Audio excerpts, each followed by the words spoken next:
Qu'est-ce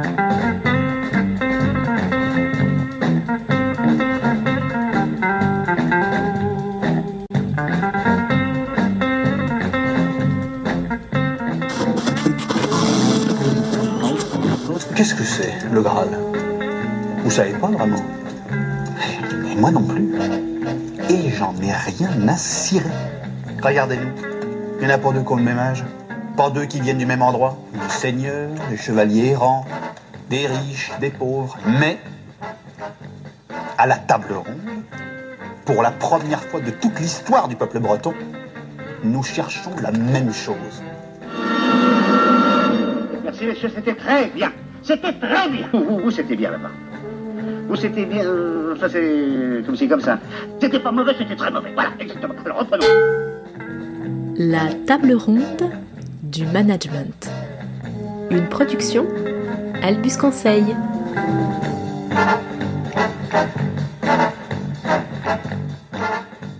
Salut Pat. Salut Camille.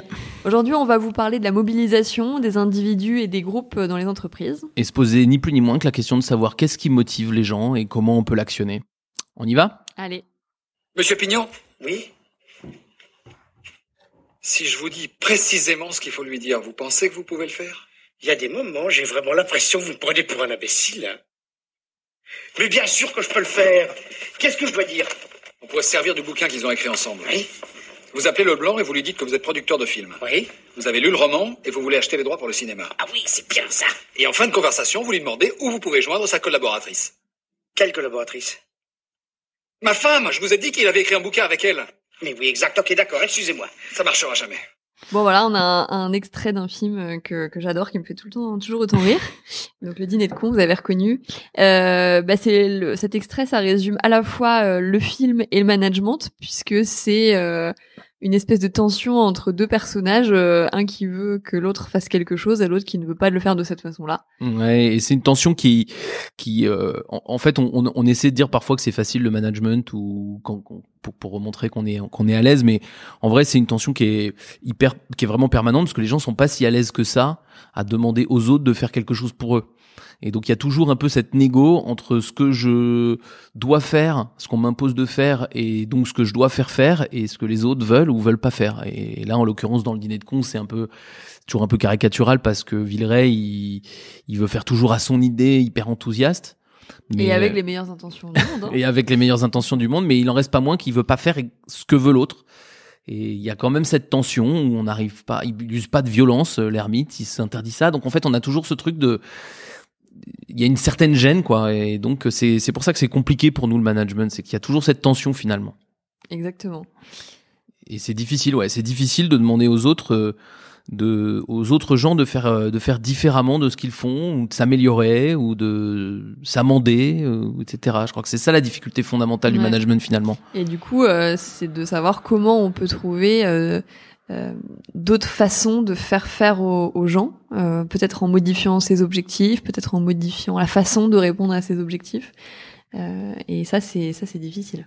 Oui, alors en fait, quand on regarde un peu ce qui est fait et avant d'arriver à nous ce qu'on va essayer d'évoquer aujourd'hui, c'est que d'ailleurs c'est l'éternel débat du management, c'est-à-dire qu'on va se demander est-ce que pour faire il faut payer mieux les gens, est-ce qu'il faut leur donner une prime, est-ce qu'il faut leur donner du sens, est-ce qu'il faut féliciter, est-ce qu'il faut recadrer, est-ce qu'il faut etc.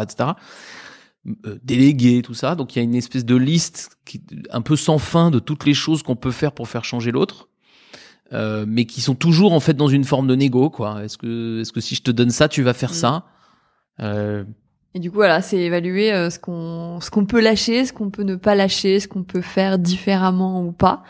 Et par exemple, là, dans la suite de l'extrait, malheureusement, on peut pas vous mettre tout le film, hein, mais il va donc appeler juste Leblanc en se faisant passer pour un producteur belge, et il va dire je prends l'accent, l'autre lui dit non, et il prend l'accent parce que c'est ça qui le fait trop kiffer. Et finalement, en fait, ça ne dessert pas l'objectif. Mais donc, dans le comment, il s'est autorisé une possibilité, il s'est autorisé un peu de créativité. Ouais, exactement. Donc, voilà, ce dont on veut parler aujourd'hui, nous, c'est en fait, comment est-ce qu'on peut faire pour ne pas avoir ces artifices-là, c'est-à-dire ces artifices de négociation. Est-ce qu'il est possible d'avoir, dans l'idéal, un management qui serait sans négo, c'est-à-dire où les gens feraient pour vous ce que vous attendez d'eux de leur plein gré complètement. Ça serait ça serait la magie du management. Et alors on va pas vous dire que oui, c'est absolument possible et de façon mécanique, mais il y a quand même un truc qu'on peut faire. En tout cas, qu'on peut comprendre pour aller atteindre cette espèce d'idéal de management. Donc l'idéal de tu fais librement ce que je veux que tu fasses. Ça serait cool, quoi. On essaie de vous expliquer tout ça ? Allez. Alors oui, du coup, la question effectivement qu'on se pose, c'est pourquoi les gens bougent. En fait, même au-delà du management, nous, c'est la question qu'on se pose tous les jours, parce que finalement, le management, c'est un pan de la vie, et on retrouve les mêmes mécanismes qu'on a dans notre vie de tous les jours. Donc, qu'est-ce qui motive les gens, en fait ? C'est ça la question fondamentale. Et exactement. Donc là, on va sortir un peu du management pour se la poser plus globalement. Il y a des gens qui ont cherché, évidemment, là-dessus, des chercheurs là-dessus. Alors, on va pas vous faire une liste de gens, mais il y en a quand même un qui est intéressant. C'est Joseph Campbell, dont certains d'entre vous ont peut-être entendu parler. C'est un type américain qui a étudié des dizaines et des dizaines de cultures à travers le monde et à travers l'histoire pour essayer justement de voir qu'est-ce qui se passait de commun dans ces cultures, et qui s'aperçoit de quelque chose d'intéressant, c'est que toutes les cultures du monde se racontent des histoires, et en plus singulièrement ils se racontent tous la même, et c'est marrant, l'histoire qui se raconte, c'est l'histoire des gens qui changent. Et en fait, on se rend compte que dans toutes les cultures du monde, il y a alors lui, il appelle ça le voyage du héros, on va beaucoup en parler. Il semble que toutes les cultures racontent un voyage, une suite d'actions qui permettent aux humains de changer, ou qui incitent les humains à changer. Et on va essayer de s'intéresser à ce voyage-là. Ce qui fait que les gens changent, c'est effectivement qu'à un moment, ils ont la possibilité de vivre un voyage. Et de vivre un voyage, c'est quoi ? C'est en fait, je vis une aventure qui fait que j'ai l'impression d'écrire un peu mon histoire au service de l'histoire, de laisser une trace, et du coup qui génère de la fierté et de l'estime de soi. En fait, ce qui est intéressant sur ce que tu dis, c'est qu'en fait, qu'est-ce qu'il nous dit Campbell, et puis après on s'éloignera un peu du livre, mais c'est que en gros, dans toutes les cultures du monde, dans toute l'histoire, les humains, ils sont angoissés par la même chose, c'est la peur de leur mort et la conscience de la durée de leur vie. Et en fait, ce qui fait qu'ils se rassurent un peu par rapport à ça, c'est que ils ont l'impression d'avoir donné du sens à leur vie en ayant mené des aventures, comme tu dis.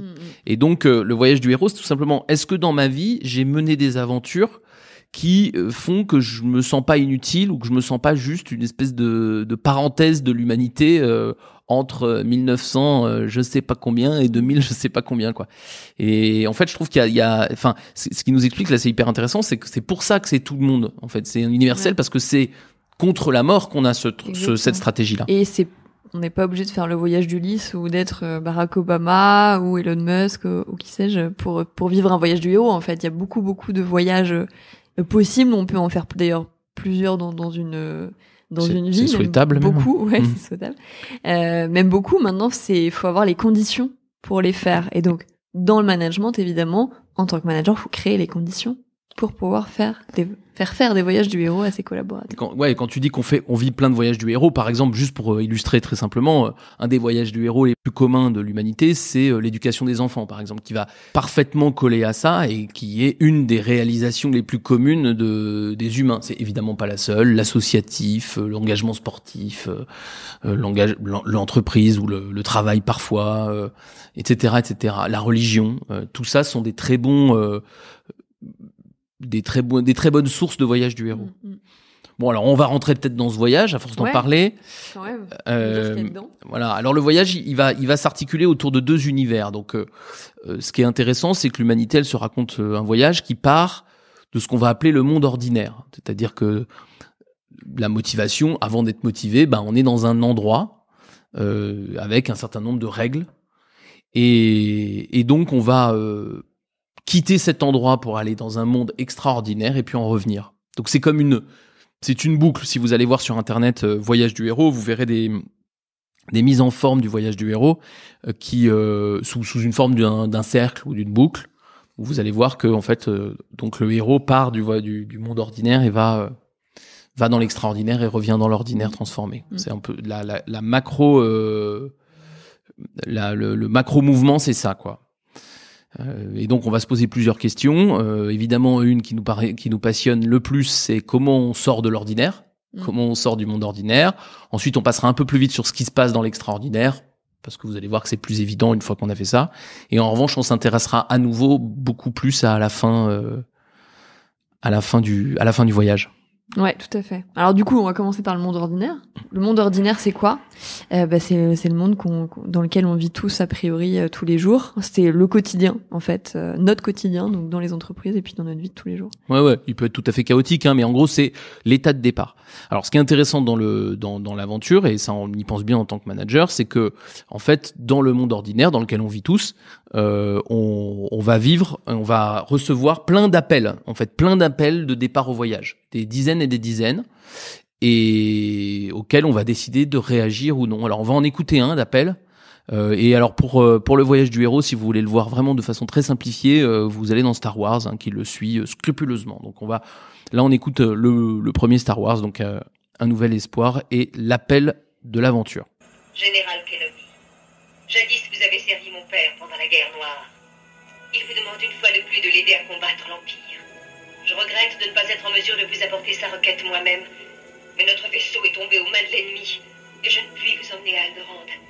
J'ai pu mettre des informations vitales pour la victoire de la rébellion dans le mémorisateur incorporé de ce droïde. Mon père saura comment les récupérer. Il faut que ce droïde lui soit livré sain et sauf à Alderaan. L'issue du combat dépend de vous. Au secours, Obi-Wan Kenobi. Vous êtes mon seul espoir. Voilà, l'appel. Donc Luke Skywalker vient d'être appelé à l'aventure. Et ça arrive tout le temps. En fait, il y a tout le temps des gens ou des choses qui nous proposent de changer, oui ou non, de notre quotidien. Et donc sortir du coup d'une sorte de zone de confort. Voilà, et du monde ordinaire. Alors évidemment, quand vous êtes manager, déjà la première chose, c'est il faut demander en fait, parce que si vous voulez que les gens changent de leur quotidien, si vous leur demandez pas, il y a absolument aucune chance. Seulement, on va le voir dans la toute suite de l'extrait, on va le mettre tout de suite. En fait, ce qui se passe dans 99% des cas, c'est que on refuse l'appel. Alderaan ? Comment irai-je à Alderaan ? Il faut que je rentre à la maison, je suis déjà en retard.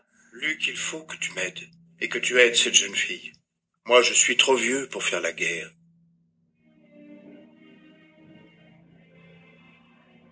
Je suis désolé, c'est impossible.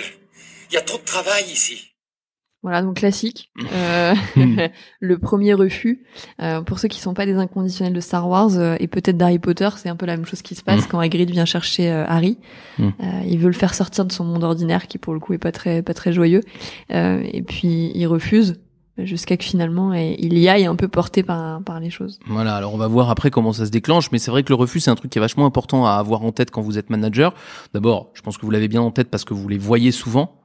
Mais il faut l'avoir en tête parce qu'il faut pas trop en avoir peur. En fait, c'est un mécanisme normal de la construction psychique de quelqu'un. La plupart des gens, ils ont besoin de refuser avant d'aller prendre un risque. Ils sont en fait très rares les gens qui n'ont pas besoin de ce moment de refus. Donc quand les gens vous disent non, ça veut dire non, mais ça veut pas forcément dire qu'ils vont rester dans le non pendant très très longtemps. Et je pense qu'il y a deux choses. Il y a déjà, comme tu le disais juste à l'instant, mais il faut réinsister, c'est proposer, de faire des appels en fait, et pas toujours que aux plus compétents. CF, nombreux autres podcasts qu'on a pu faire. C'est-à-dire que ce qui est hyper important, c'est d'aller chercher des gens auxquels vous pensez pas spontanément et de leur faire des appels. Ça c'est important, donc ça c'est la première chose. Des appels pour tout le monde. Et la deuxième, c'est d'accompagner le refus. Ouais. Et alors il faut donc plein d'appels et accepter le refus. Ensuite, il va y avoir une série d'interactions avec les gens dont vous avez, enfin sur lesquels vous avez de la responsabilité. Et cette série d'interactions, elle a comme objectif. Ça s'appelle le mentor, c'est-à-dire c'est l'action du mentor. Donc c'est votre action de manager. Elle a pour objectif, soit par différents moyens, d'aller chercher l'acceptation. C'est pas forcément de la négo, c'est même souvent pas de la négo. C'est juste on laisse l'appel présenter. Il va y avoir des événements, etc. Mais en tout cas, il va y avoir ça. Et en fait, ce qui est très important, c'est que dans une négo, ce qu'on va chercher, c'est un accord. C'est-à-dire, c'est pratiquement un renoncement. C'est-à-dire, on va chercher à ce que l'autre dise « Bon, allez, d'accord, ok, ça me va ». Là, dans le voyage du héros, idéalement, on va attendre un engagement profond. Et c'est pas facile, mais en fait c'est ça qui va marcher. On verra un peu plus tard comment on l'organise dans l'entreprise à grande échelle, mais ça c'est important. Et ça doit nous amener à l'étape qui est, alors dans le film c'est 6 minutes plus tard, c'est l'étape qu'on appelle du passage du seuil, où le héros fait son premier acte de décision en dehors de son monde classique. Même si tu étais arrivé à temps, tu n'aurais rien pu faire. Tu te serais fait massacrer toi aussi. Et les droïdes seraient tombés entre les griffes des impériaux. Je vais vous accompagner à Alderaan. Ici, il n'y a plus rien qui me retienne. J'apprendrai à maîtriser la force pour devenir un Jedi comme mon père. Vous voyez, là, il a pas négocié, là, Luke Skywalker, il a décidé. Alors, il se trouve qu'il a eu un événement dramatique qui l'a aidé à le faire, mais il a décidé. Et c'est ça qu'on veut obtenir, en réalité. C'est un basculement, en fait. Voilà. Et ça, dans le voyage du héros, en tout cas tel qu'il a été théorisé par Campbell, il y a aussi du coup la présence du mentor qui va aider à faire passer le seuil. Donc le rôle du mentor, il peut être confondu avec celui de manager. Ça peut être le manager qui dit je vais t'aider, je vais être là. Ça peut s'apparenter à un plan d'action, à juste un signe de confiance, une tape sur l'épaule, ce que vous voulez, adapté au manager évidemment. Mais ça peut être quelqu'un d'autre, ça peut être un collègue, ça peut être dans le cadre d'une stratégie RH, des alliés, ce que vous voulez, mais sûr.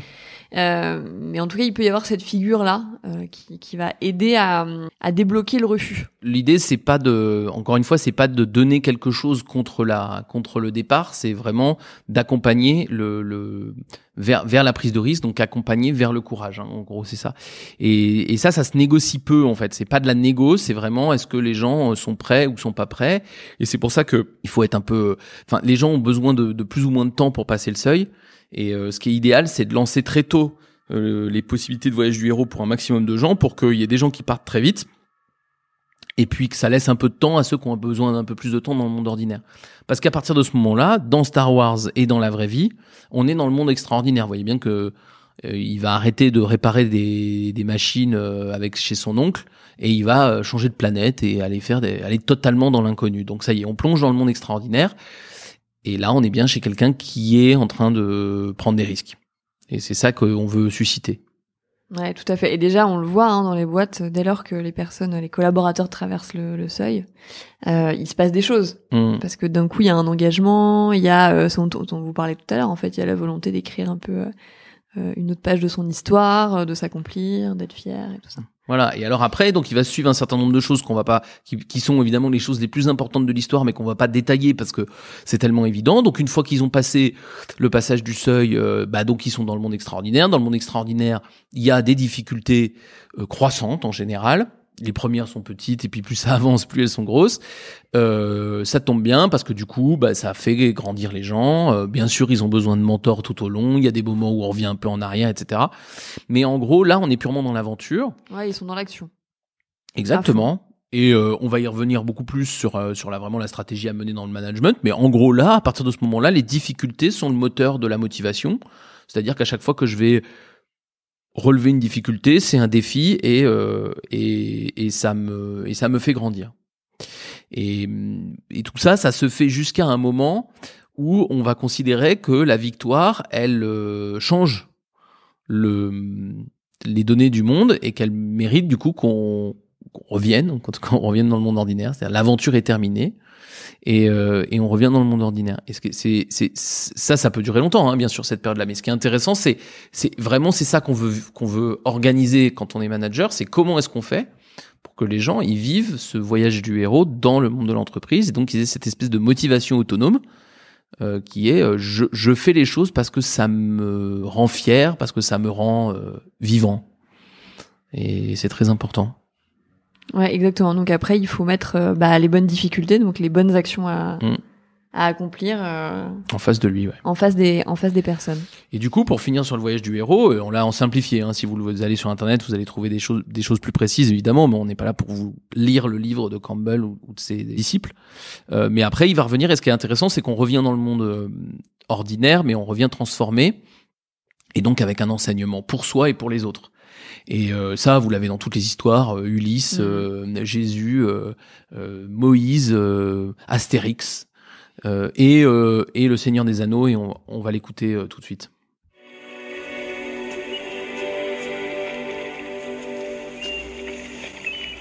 Il est temps, Frodon.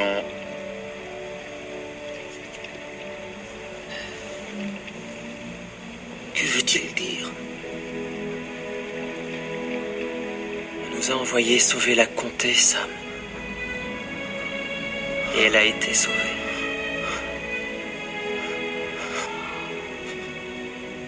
Mais pas pour moi. Vous n'y pensez pas. Vous n'allez pas nous quitter.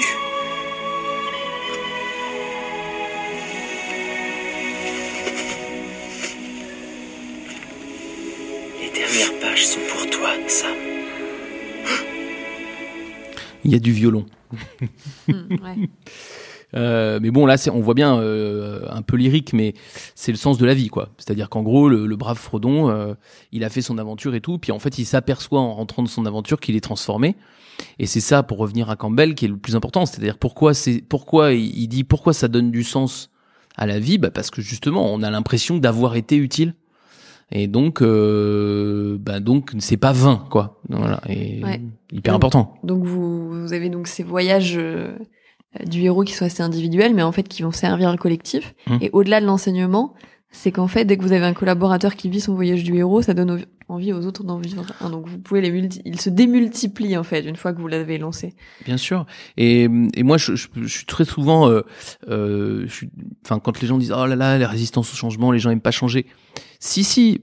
En fait, non seulement les gens ils aiment bien changer, mais ils ne vivent que pour ça. C'est-à-dire que c'est ce qui est quand même le truc le plus important de la vie, c'est de changer. Et d'ailleurs, quand vous discutez avec des parents dont les enfants sont maintenant grands, qu'est-ce qu'ils nous disent? Ils nous disent c'était fascinant de les voir grandir, et 2, ils m'ont transformé.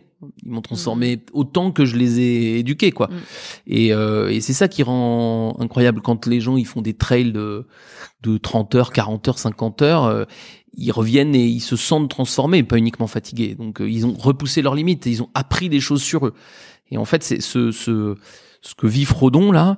En fait, c'est ça la motivation la plus puissante de l'humanité. Et c'est pour ça qu'on disait dans l'intro, bien sûr qu'on peut faire du management en négociant, mais en fait l'idéal, c'est de créer les conditions pour que les gens fassent leur voyage du héros ou une partie de leur voyage du héros dans l'entreprise et au service de vos objectifs.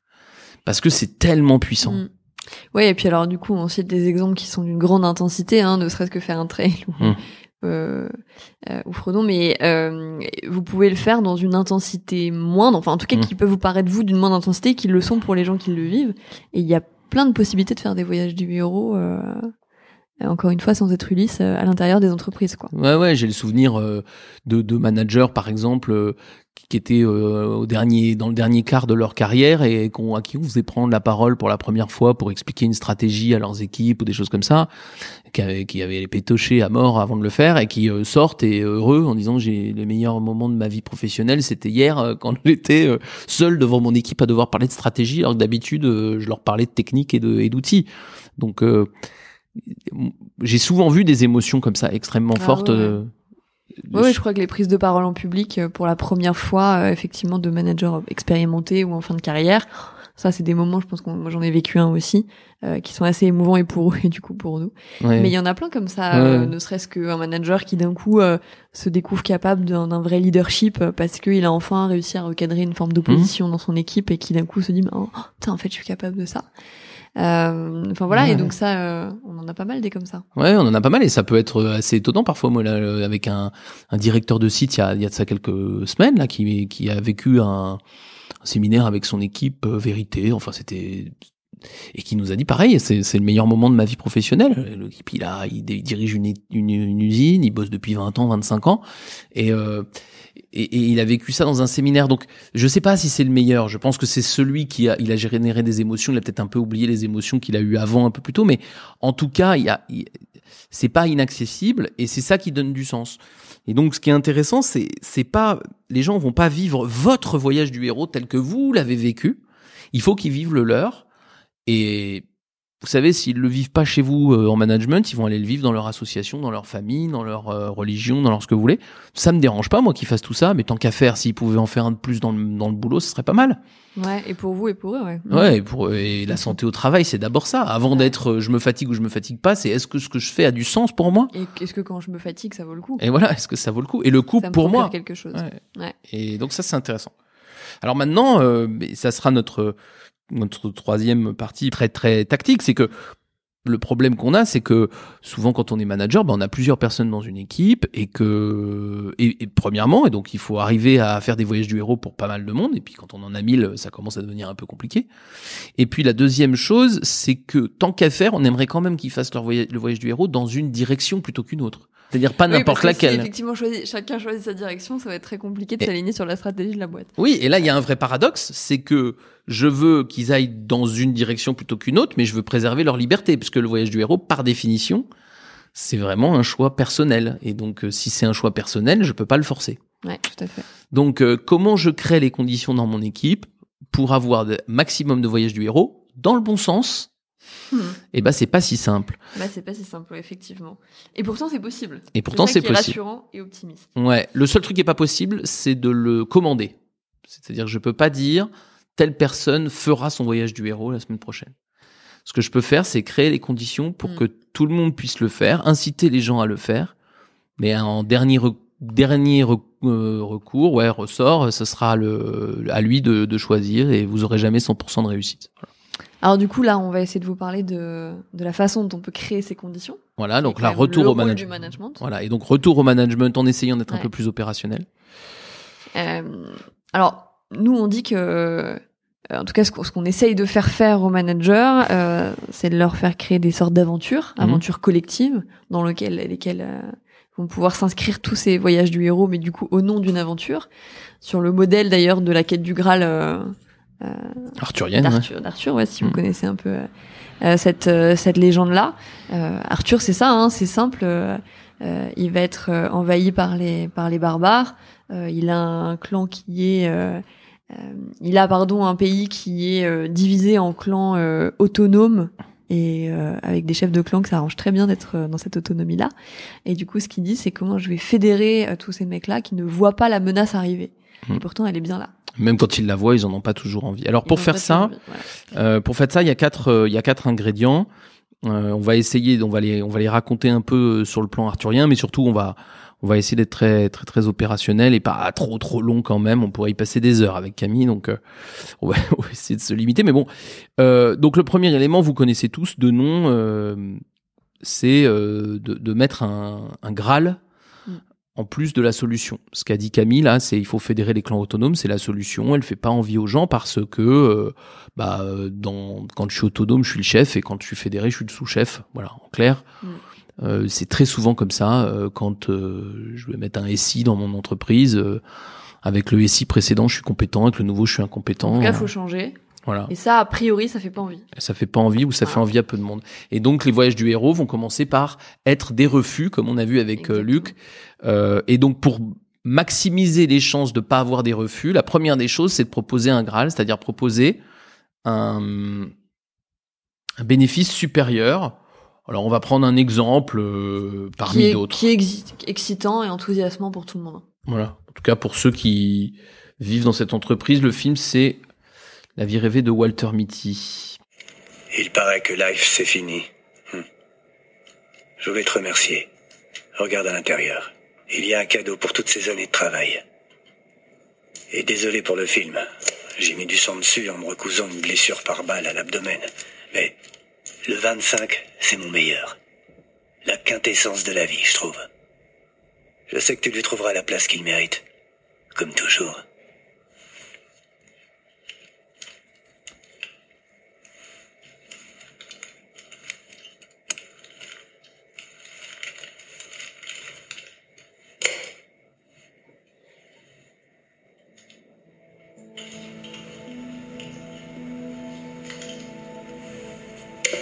C'est quoi?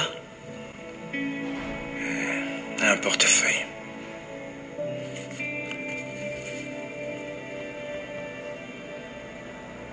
Avec la devise de Life dessus. Regarder le monde, voir les dangers à venir, voir au-delà des murs, se rapprocher, se trouver et toucher du doigt. Tel est le sens de life. Ouais, pardon un peu pour les VF, c'est parfois un peu compliqué les VF, mais c'est plus simple pour nous là pour discuter. Il y a un côté sens de la vie dans le Graal, c'est-à-dire qu'il faut arriver quand même à élever un peu le niveau des choses qu'on fait et donner un peu de sens, de valeur, mais qui n'est pas que de l'utilité. Il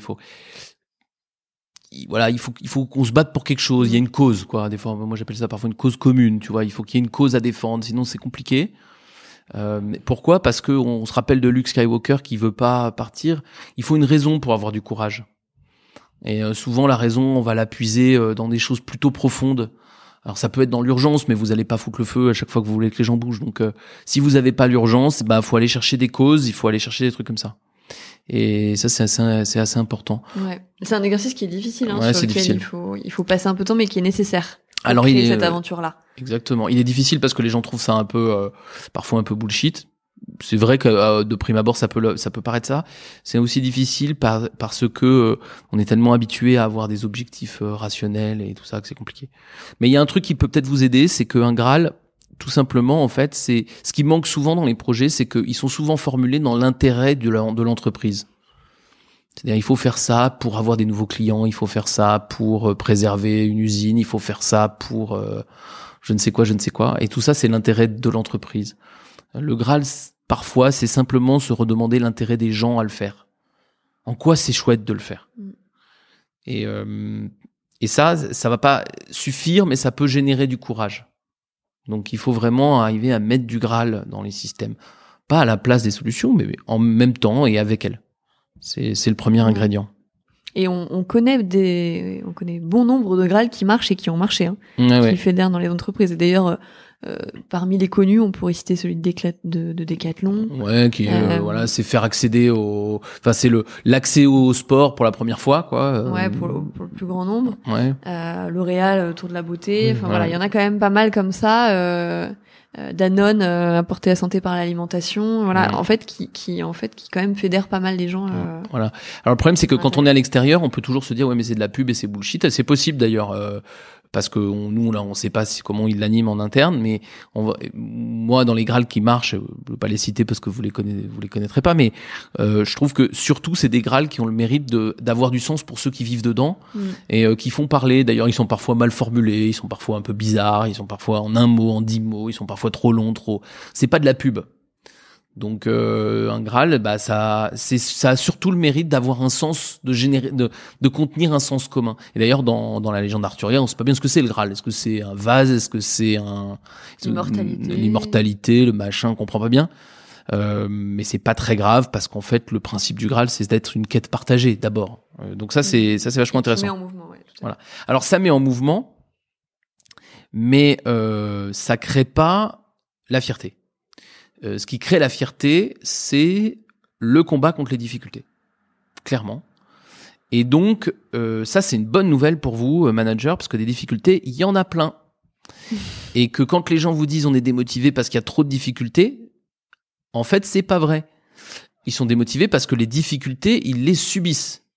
Mais si elles étaient mises dans le cadre de l'aventure, au contraire... des objets de conquête et des enjeux de fierté. Et vous verrez qu'au contraire, le pire, c'est les difficultés qui n'ont pas assez de valeur. Alors c'est là qu'on va être obligé de convoquer un peu Kaamelott. Une fois n'est pas coutume. Non mais, là, ça craint vraiment. Là, je suis d'accord, c'est pas normal. Et puis venez pas m'enfumer avec vos conneries d'énigmes. Ça, c'est le piège fatal. Le cholestérol. Et si on attend, il y a peut-être un monstre qui va débarrouler. Mais rien du tout, c'est daubé du cul, je vous dis. On tombe sur le fric comme ça, du premier coup. On s'est même pas fait un corps au pied. Faudrait peut-être pas nous prendre pour les cons non plus, hein. Ouais, faites pas trop les malins parce que ça pourrait chier des bulles dans pas longtemps. Et là, votre blé, vous croyez peut-être qu'on va le prendre comme ça, comme si de rien n'était. Allez crever. On touche pas à ça, nous.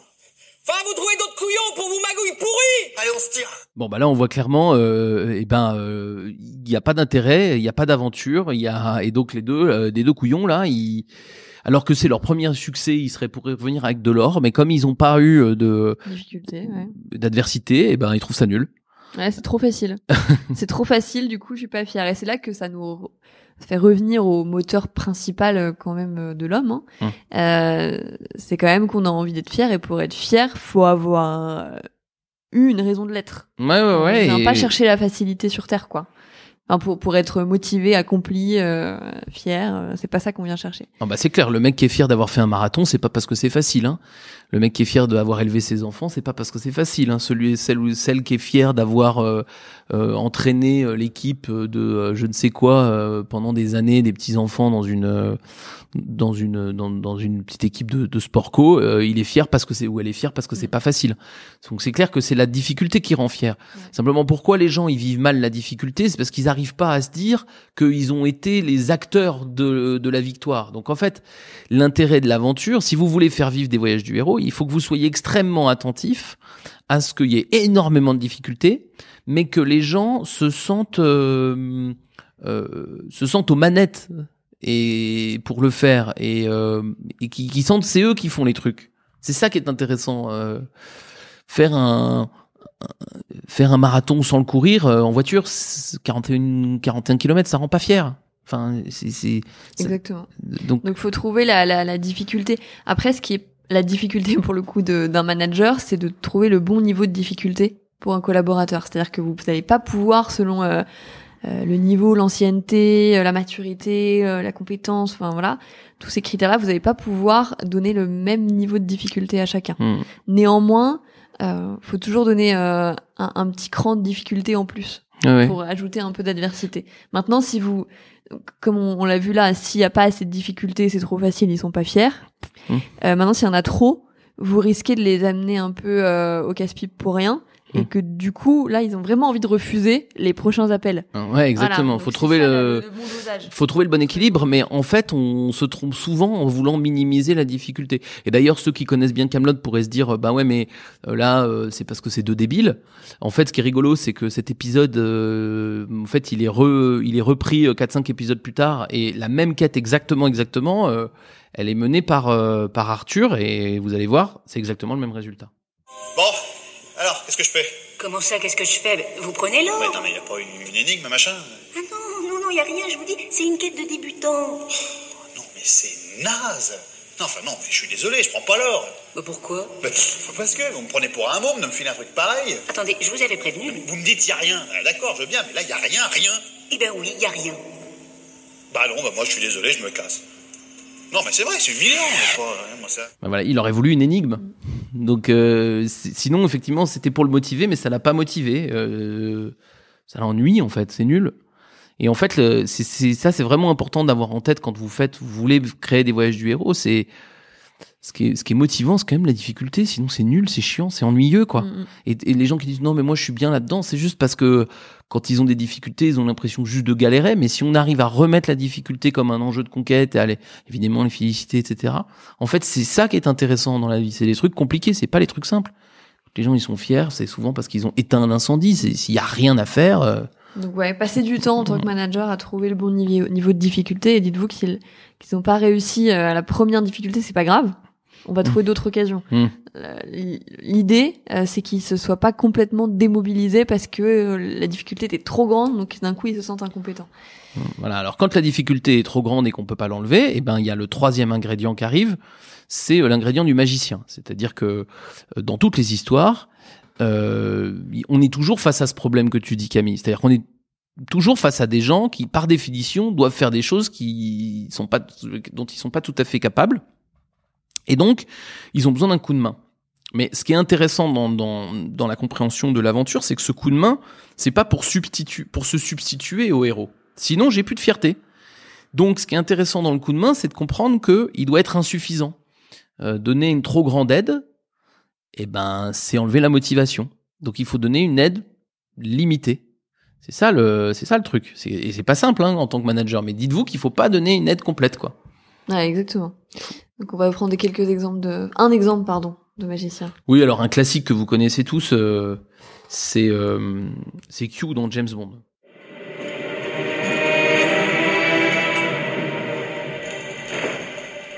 Magnifique, n'est-ce pas?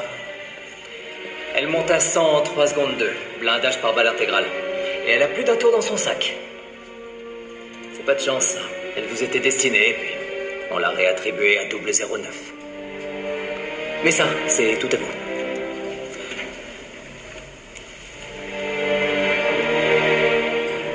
Et elle sert à quelque chose? Elle indique l'heure, oui. Pour votre carence en ponctualité. C'est M qui a eu cette idée? Exactement. Ah, je vous mets en garde en passant. Son alarme est relativement forte. Vous voyez ce que je veux dire? Je crois, oui. Il lui donne une montre et pas la jolie voiture.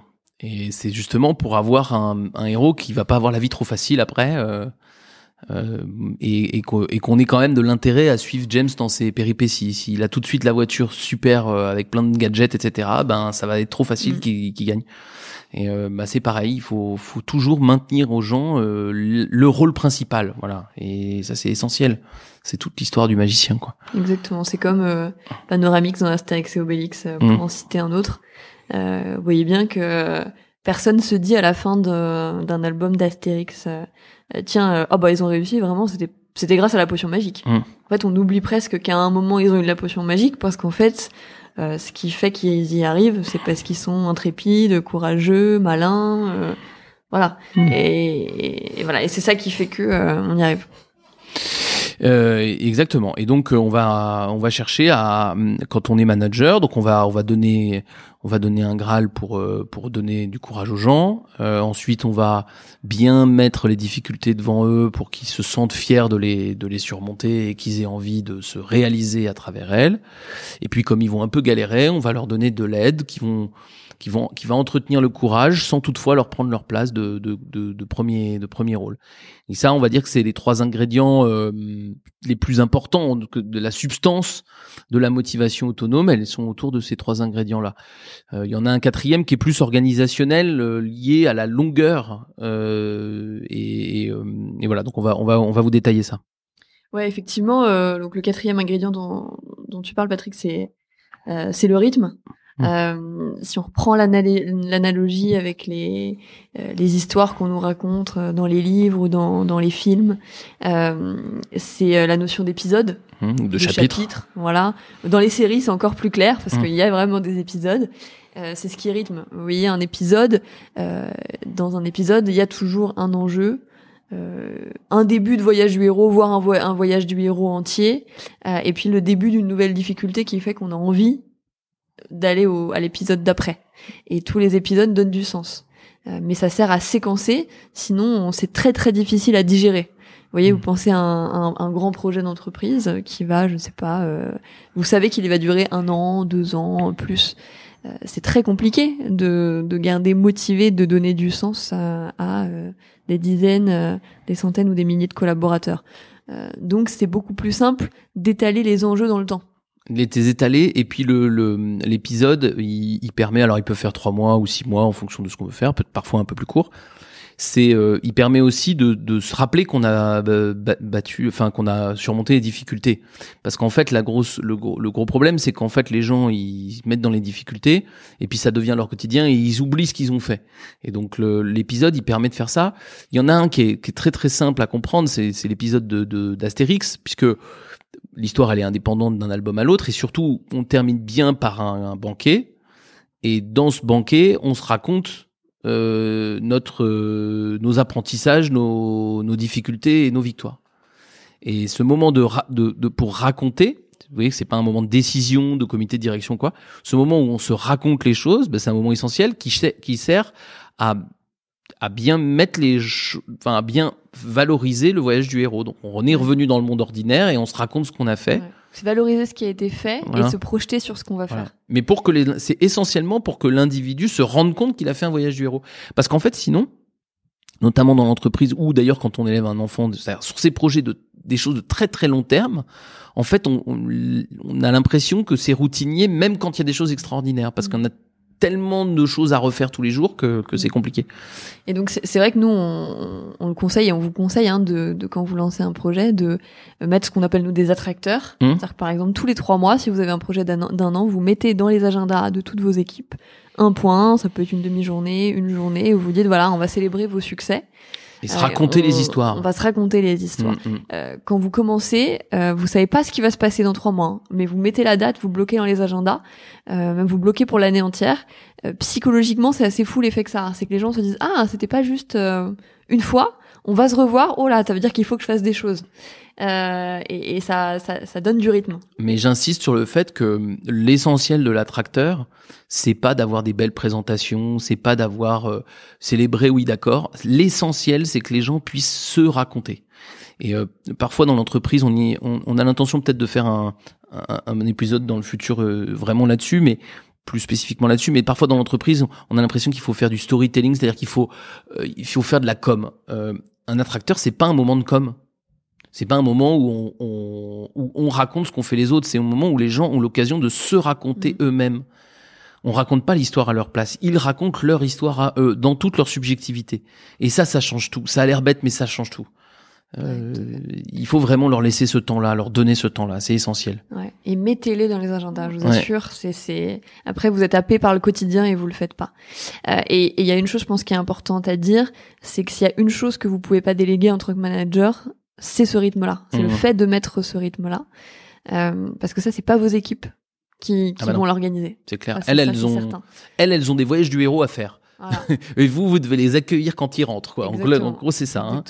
Et c'est vraiment essentiel. Alors, si on prend, il y a beaucoup d'informations dans la discussion qu'on a eue là tous les deux, et si on prend un peu de hauteur pour conclure notre discussion, qu'est-ce qu'on s'est dit ? On s'est dit que si on voulait passer d'un management de la négo à un management plus vertueux, on va essayer de générer des voyages du héros, c'est-à-dire générer des parcours de vie de nos collaborateurs dans lesquels ils vont pouvoir se réaliser. Et pour faire ça, on a 4 ingrédients. Un Graal, c'est-à-dire une raison émotionnelle de faire les choses. Des difficultés qui sont positionnées comme des défis et dans lesquels on va pouvoir avoir de la fierté parce qu'on les a menés tout seuls. Des magiciens pas trop présents pour donner confiance mais qui font pas les choses à la place des héros. Et puis évidemment des épisodes pour rythmer la vie parce que pour que les gens se perdent pas et qu'on n'ait pas d'effet tunnel. Voilà. Et ça c'est vraiment, alors après il y a plein d'autres choses, mais c'est vraiment la base si vous voulez créer les conditions d'une motivation intrinsèque forte. Ouais, voilà, je pense qu'on a fait le tour. Alors, le tour de la question. On pourrait y passer des heures et des jours à parler de ça, mais dans les grandes lignes, je pense qu'on on y reviendra sûrement, je pense, dans l'avenir. Voilà, faut faire du sur-mesure, faut vous poser plein de questions pour adapter tout ça au contexte de votre boîte et aux gens que vous managez. Mais en tout cas, voilà, l'idée pour reboucler avec ce qu'on disait en introduction, c'est de faire différemment pour casser cette tension entre ce que vous voulez qu'ils fassent et que du coup vous pouvez avoir envie qu'ils fassent un peu au forceps et ce que les gens sont prêts à faire. Et pour aller plus loin,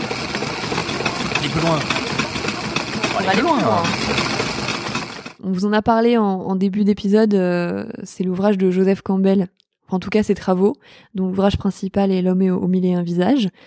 Donc je sais pas si je vous conseille de le lire parce que c'est assez universitaire et pas forcément très digeste, bien qu'être très intéressant. Mais en tout cas, vous pouvez vous intéresser à ces travaux qui sont facilement accessibles sur internet. L'autre ouvrage qui est pour le coup peut-être plus simple à lire et tout aussi intéressant, c'est celui de Christopher Vogler, qui est notamment analyste pour les studios d'Hollywood aux États-Unis, et qui lui a écrit un livre qui s'appelle Le Guide du scénariste. C'est du coup cet homme-là, Christopher Vogler, et c'est ce livre qui ont beaucoup intéressé Alexandre Astier, du coup celui qui a écrit et réalisé Kaamelott, et qui a suivi la masterclass de Vogler, et vous pouvez regarder le point de vue d'Alexandre Astier sur cette masterclass sur YouTube. Donc vous tapez ces mots-clés-là et vous allez trouver très très vite. Donc voilà, déjà ça fait trois bonnes sources à consulter. Ensuite, forcément toutes les histoires du monde, hein, parce que vous allez voir que au regard du voyage du héros, en fait on comprend beaucoup de choses dans la façon dont sont conçues les histoires. Donc on vous a parlé de Star Wars, Seigneur des Anneaux, Kaamelott, Harry Potter, voilà, tout ça c'est les mêmes ressorts, mais sûrement la plupart des livres que vous lisez et des films ou séries que vous regardez. Et puis, pour revenir au wiki management, vous pouvez consulter un article qui s'appelle « Motiver et mobiliser un collectif » avec le modèle de l'aventure, où là, on va encore un peu plus loin et notamment à travers un schéma qui est plus compliqué à expliquer à l'oral, mais que du coup, vous pouvez consulter également. Merci d'avoir été avec nous pour cette aventure. Et on se retrouve dans un mois pour un nouvel épisode sur un nouveau sujet. Salut tout le monde. À bientôt. Vous êtes encore là ? Il vous a plu cet épisode ? Aidez-nous à gagner en visibilité en accrochant quelques étoiles sur iTunes et laissez-nous des commentaires comme des idées de sujets à traiter par exemple. Merci. À suivre. J'ai toujours rêvé d'être un pionnier, un fier aventurier, fou de chevaucher, sauvage, en cavale. Hey. J'ai toujours rêvé d'être un gringo, vivant de rapine, chercheur d'or, chasseur de primes, un vrai salaud, yeah. Un desperado, hors la loi, perdu dans un canyon désert, qui prend ses désirs pour des lois. Outlaw, j'espère.